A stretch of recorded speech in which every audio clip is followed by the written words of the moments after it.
Good morning and welcome to the Daily Ramble here on Claret and Booze. My name's Gary. Got a packed show for you today, starting with some news about ward-prowse. Is he injured?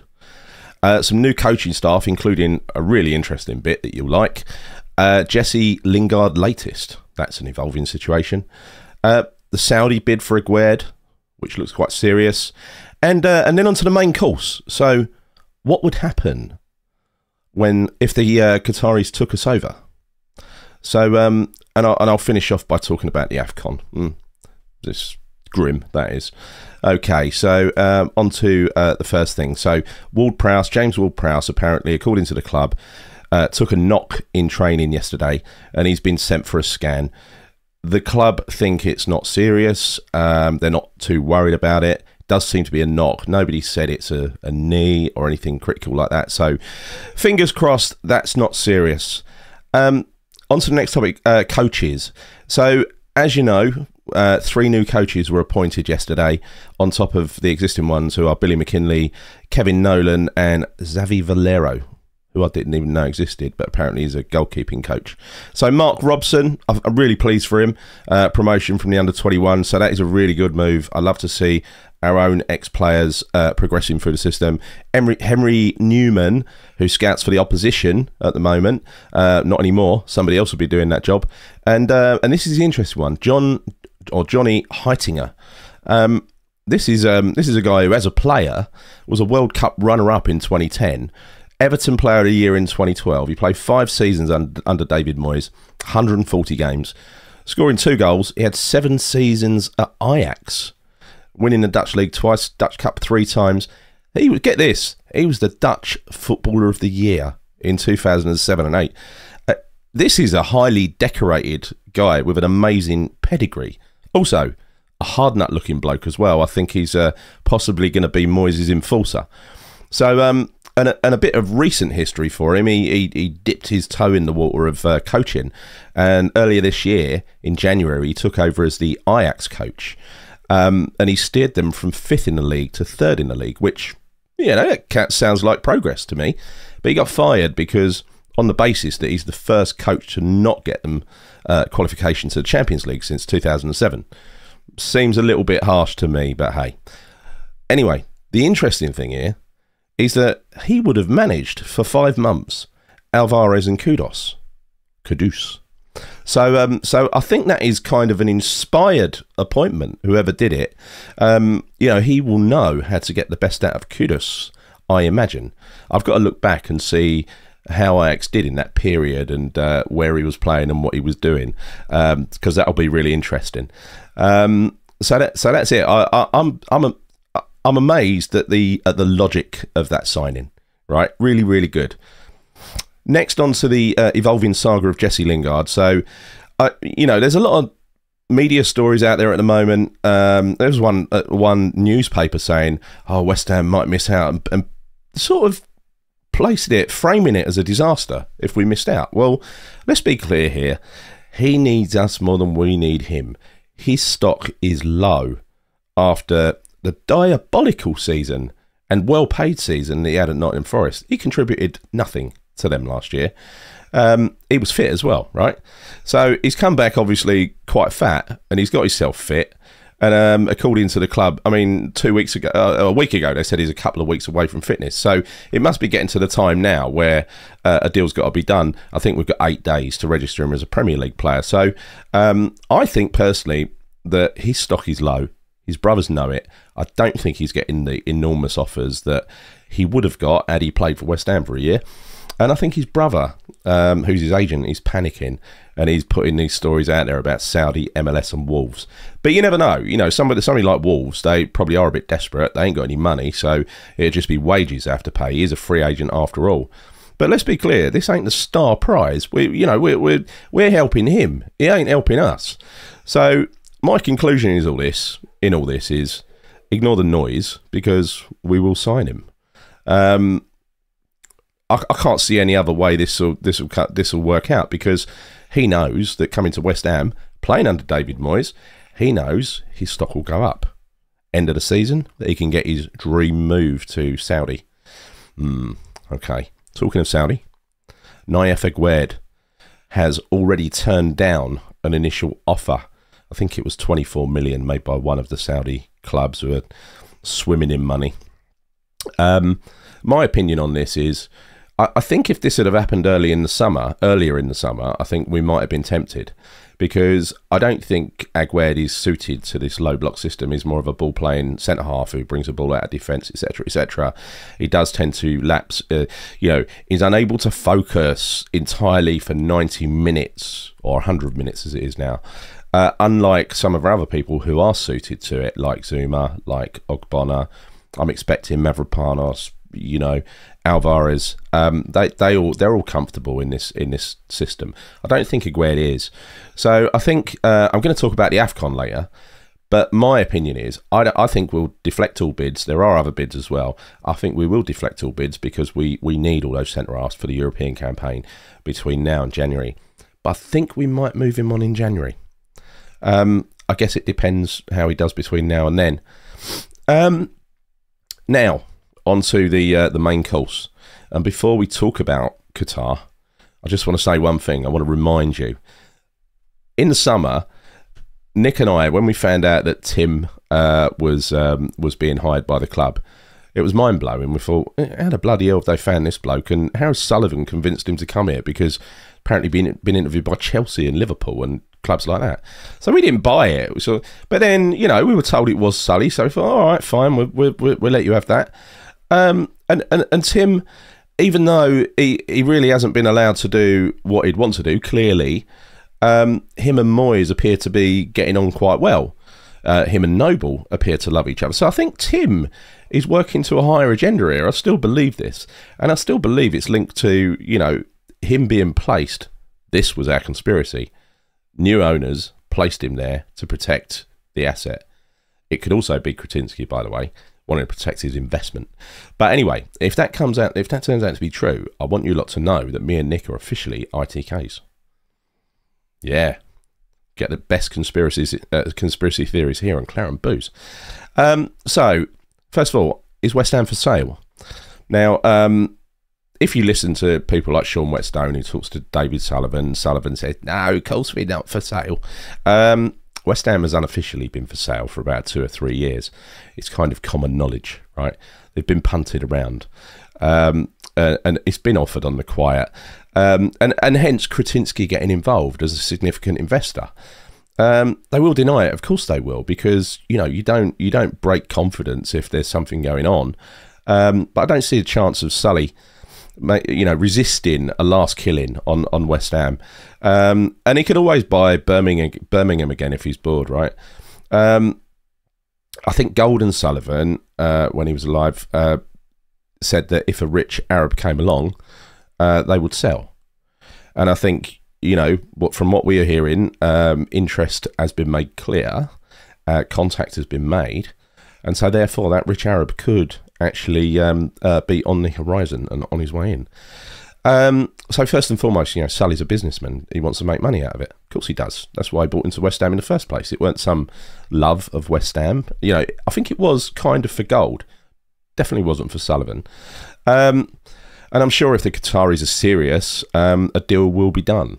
They don't mess around. They get deals done. I don't think gold shares will, being in probate will hold it up either, because that's a minority stake. They could still buy out all the other shareholders and end up with a very significant controlling stake in the club. So about Qatar. Now put aside your bias and fantasize with me for a minute. So we saw in the World Cup how important football is to Qatar. They spent a fortune on that World Cup. And I got to be honest, being sceptical before I went in, before I started watching it, I was on my high horse and saying, oh, shouldn't be allowed, sports washing, blah, blah, blah, blah. When you see the tournament they put on, it was no holds barred, right? There was no expense spared in that tournament. Lots and lots of very, very expensive stadiums. So I think when you compare us with Newcastle and also Man City, I think that you'd be looking at the Qataris as they're someone who would bankroll the club, right? Similar to Abu Dhabi at Man City. I don't think the Saudis will be reckless and bankroll the club without seeing a potential return on their investment, because after all, it's part of the state investment fund. Now, I could be wrong with that. It could be just a sports washing exercise by Saudi as well, but hey. So yeah, we're turning to a state-run football club with be the third Middle Eastern owned club. The other two clubs, by the way, Newcastle and Man City, the countries that own them are predominantly rich in oil. Qatar don't have a lot of oil, but they are they have the third biggest reserves in the entire world, behind Russia and Iran, of natural gas, which is scary, really. They've got about 140 years worth of natural gas. So what would we expect if they took over? I would expect things to radically change. They would buy the stadium and the land. There'd be no more, they would just do it. They'd make it happen. They own much of that estate already. What they do next is kind of anyone's guess, but they have the kind of wealth that could do anything. They could knock it down. They could build something new. They could fix what's already there. They could rip out the athletics track, put in permanent seating, make it much more aesthetically pleasing. They could. I think it's possible in that stadium. It can be reconfigured. And no doubt would suddenly acquire a sponsor from the owner's cousin who runs some airline, who would plunder, several hundred million a year into the team. But patience would be thin. They would demand success quickly. I don't think they would mess around. Exactly the same as the Abu Dhabi owners of Man City. They would mean business. We would therefore be competing with just a handful of other clubs. And when I say a handful, I mean Man City and potentially Newcastle, because let's be clear, the Middle Eastern countries invest their own wealth. The American-run clubs of Man United, Liverpool, and Arsenal, for instance, they demand a return on their investment, and that's why Man United is going to continue to be a basket case. But look, on a serious note, I think something's bubbling under the surface. The Saudi League, which is buying a load of Premier League players, will likely be the first of many in the Middle East. They've already been allowed into the Champions League, even though they're not in Europe. The European League, I think, is an inevitability further down the line. And it's up to you whether you think you want to be on that gravy train or not. Now, I kind of, I've thought about this long and hard, and I think we've already accepted West Ham version 2. Might as well go the whole hog. They will want to milk every single penny from TV deals. The Americans in the Premier League will be pushing for it, definitely, because they see it as a next step and they want to avoid the trapdoor of relegation. So the European League is almost definitely likely to happen. But after that, how do they make more money? Because American corporations, year on year, they want to grow. How do you grow? You form the European Super League with a handful of clubs with no relegation. What do you do from there? Well, I think the next thing they do is start touring around. They start touring around, baseball and NFL style. West Ham against Spurs live at the Bangalore Cricket Ground, for instance. Following week, West Ham against Chelsea in Sydney. So fatigue won't matter because there's no relegation, right? It will be showcase games. That's basically what it'll turn into. I think the competitive edge would be lost. So this will be the final step of internationalising our sport, I think. And do I care? Yeah, I do, because it goes against all the tradition and everything else. But then again, we flushed that away when we moved away from Upton Park anyway.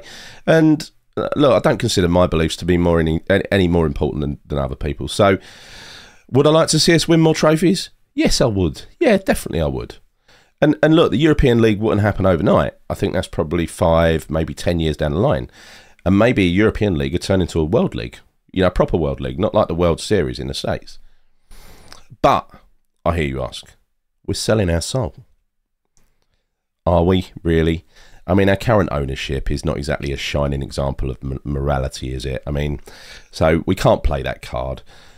For an example of how the current owner operates or operated in the past, look back at the story of the porn star, Mary Millington, and see what you think of that. I'm not going to comment on it, but see what you think of it. It's out there in the public domain.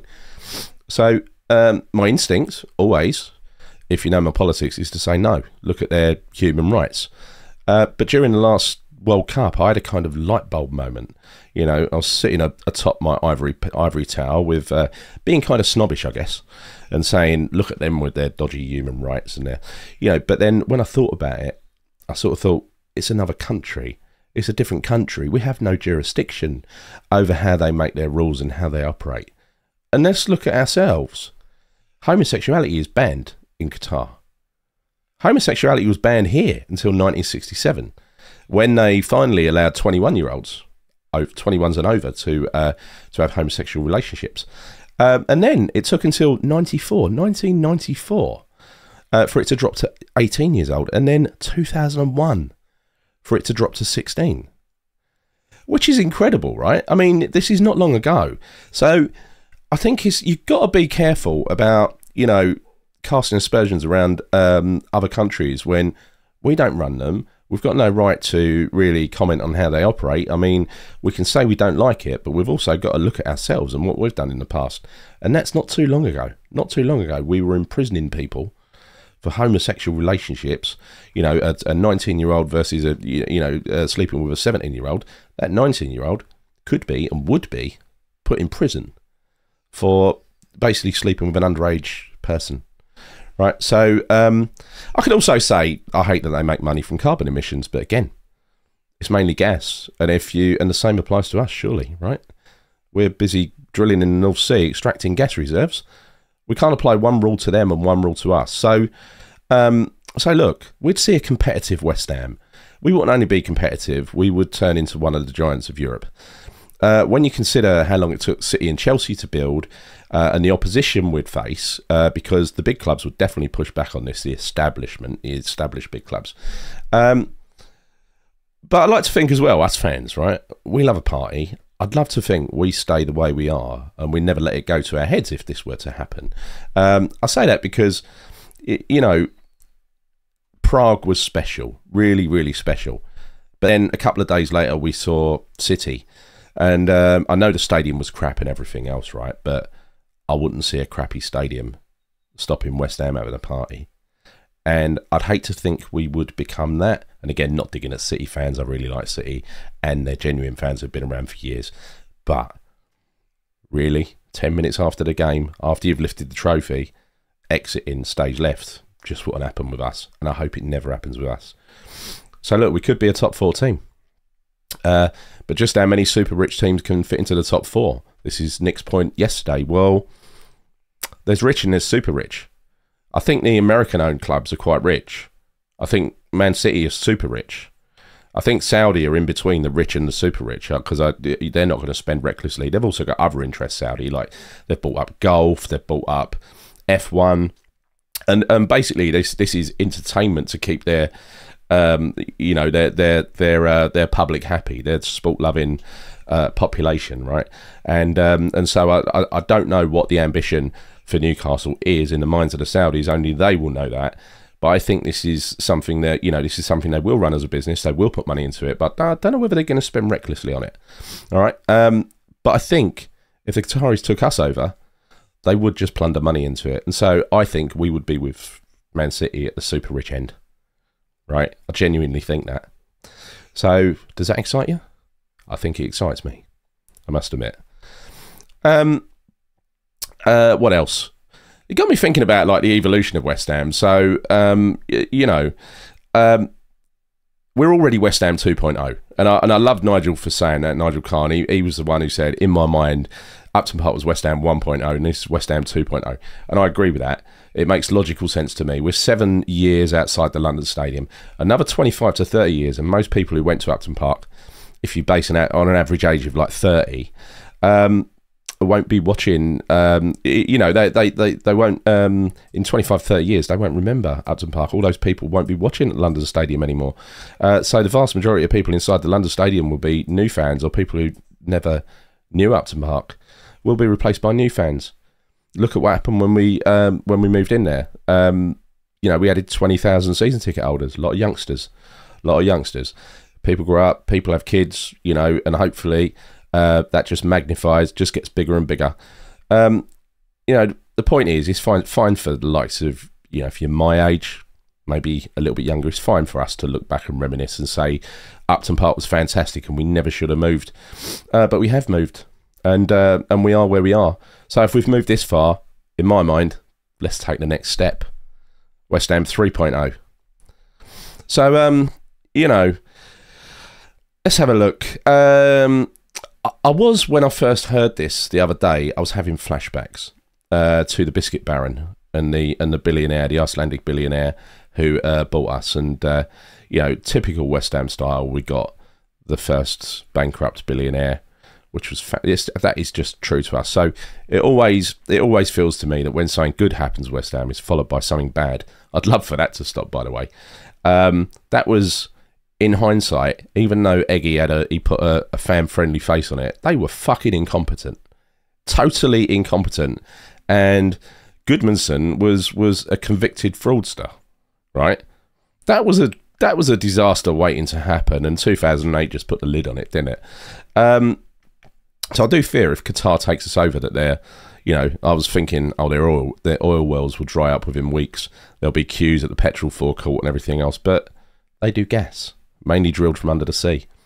Their gas reserves will last 138 years. They've got, if you combine the oil and gas reserves, they've got 7.5% of the oil and gas reserves of the Middle East. That is huge. I mean, Saudi have got 9.5%. Iran have got 14%. So it ain't running out anytime soon. But anyway, be careful what you wish for, because we could be singing affectionate songs towards Sullivan and Brady in a couple of years' time. Yeah, right. So look, finally, the AFCON. And this takes me back to what I started with Aguerd. Between January the 13th and February the 11th. So you're talking about a transfer window, which I think, when is it open? Is it late December? But anyway, that'll be mid-transfer window. The AFCON takes place in that time. That means all players who go there, who will likely be Aguerd, Benrahma, Cornet, not going to miss him much, and Qataris. Right? I'm hoping by then Qataris is going to be a huge miss for us. They'll miss 5 league games.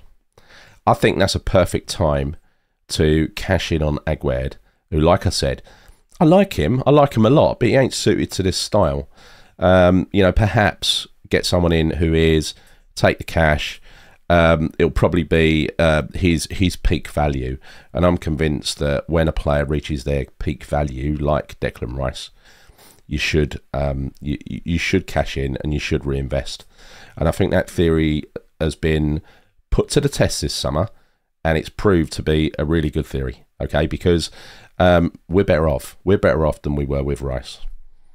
One final thing, I'd love to see Rice's face if the Qataris took us over. That'd be something to savour, wouldn't it? So anyway, that is me done. I hope you enjoyed this, and if you have, please consider subscribing to our YouTube channel, Claret and Booze. Memberships on there as well. You can become a member for a minimum amount every month. Please, but also please hit like and hit the bell notification icon. Until next time, come on, you Champions League winning irons.